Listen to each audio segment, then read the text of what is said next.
Majina ni Duke Asiagi kutoka Kisii County, na mimi nalilia sana nchi ya Kenya, maana yale maisha ambayo tunapitia sasa hivi ni magumu sana kwa kweli.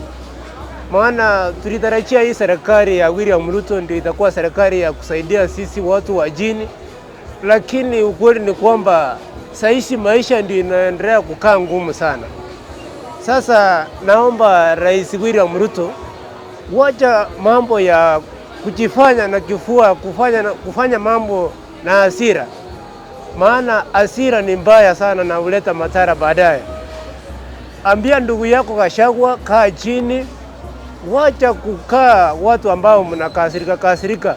Ita mzee Raila Odinga, huyu ndiye angekuwa rais wetu, lakini sasa vile mambo ilienda tulikubali tu, lakini wacha mketi chini pamoja, mulete Kenya, mulete wa Kenya pamoja, ndio amani ikue, at least ndio maisha ipungue, watu wakae vizuri. Maana hapa Kisii tunatembea sasa hizi, tunatembea hakuna hata kazi.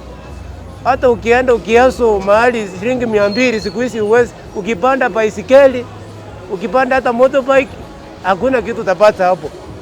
Sasa naomba Rais William Ruto mahali huko, heshimu huyu mzee Raila, muite mkae pamoja na Rais mstaafu Uhuru Kenyatta, mkae chini kama watu wazima. Angalia watu, msiangalie watu wawili, angalia watu ni wengi Kenya hii wanalia. Muache mambo ya fitina mingi, ndio muweze kusaidia nchi ya Kenya.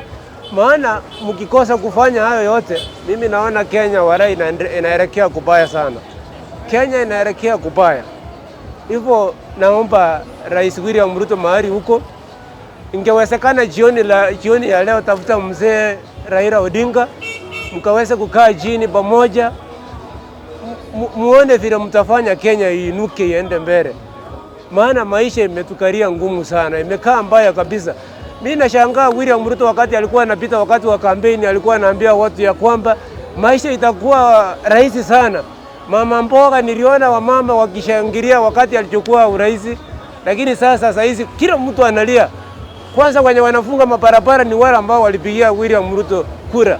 Hata sisi wenye tulipigia mzee Raila Odinga, sisi tunaangalia wenye wanafunga mabarabara kwa ukweli ni wale ambao walipigia William Ruto. So William Ruto mahali huko, rais wetu, naomba tu ufanye jambo, maana maisha inatukalia ngumu sana. Hayo tu ndio nilikuwa nayo, fanya jambo rais.